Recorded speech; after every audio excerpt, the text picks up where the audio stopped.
Hey there, I'm Hannah. I'm going to talk you through using our Bird Beaks kit today.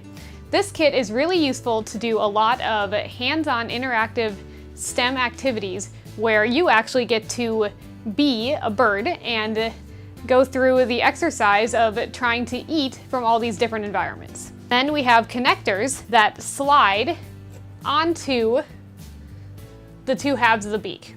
Simply take tape and wrap it around the very ends of the connector so that you get a really solid connection. Once you do that, you'll see that the bird and its now movable jaw is very solid and very sturdy. To move the beak, you see I'm simply putting my thumb on the bottom and 2 fingers on the top, and now I can be and interact with things as the bird. So repeat that process for the other birds. The activity designed for this kit allows you to test each of these 4 types of bird beaks in 4 different environments to see which beaks are better suited to eating which type of food. This is a great way to lead into the competition for resources as well as the variation and adaptation of species. And so this is a good chance for your students to not just visually see the differences, but actually interact with them and see how certain beaks are better adapted to eating certain types of food. More than that, you can extend it into evolution and see how certain species have evolved in the ways they have to be better suited to their particular type of food source. In addition to the science topics, this kit is also really useful to discuss math. The way the activity works is you will do a 30-second trial at each location with each type of beak.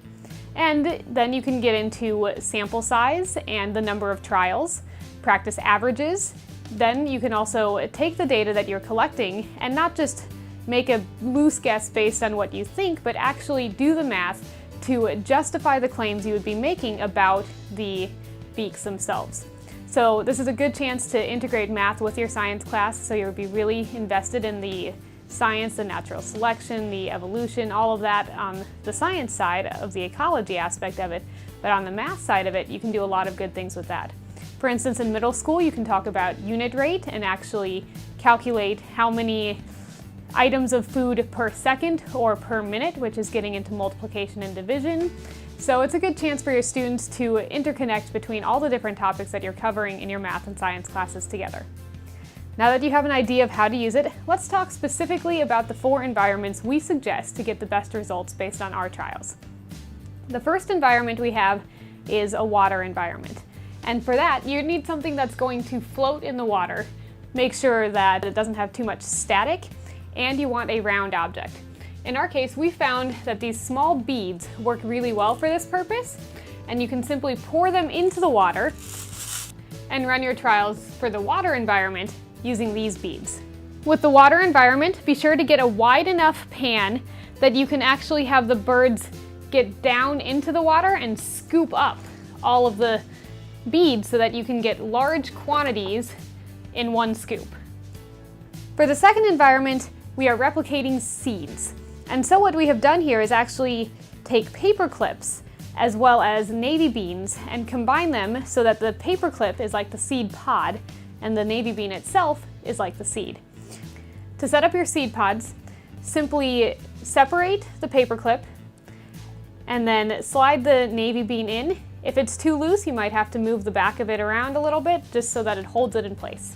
With the seed environment, you're going to want to place these in some sort of flat pan like this. To be aware that throughout the process of this, sometimes the seeds will go flying, so you might want to have your students wear safety goggles.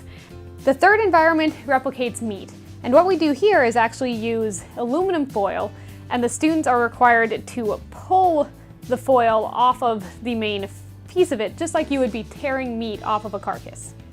And then the final environment represents a food source that is below the surface of the ground. To set this one up, we have a few connector pieces, and with these, you simply slide a pencil into each one of these openings. And what this does is create sort of a grid line that the beaks can't get past. And you want to make sure that it's deep enough that none of the other beaks can actually reach the food source. Tape the ground cover on top of your container. Place this and tape it onto the sides so that the students can only access the food between the pencils. We encourage you to let your students do a little bit of trial and error before you start the official timed trials. That way your students can figure out the best techniques to access each type of food. Once you've done that, you've got a lot of great data to work with. So you have a lot of good chance for math tie-in while you're doing this really great ecological activity where you are getting to see the birds interacting with their environment. So you're talking about species environment interactions, you are talking about natural selection, you are seeing the competition and the fight for resources in this, and we think you're really going to have a blast with your students as they get a chance to be a bird for a day. Thank you for listening and have a wonderful day.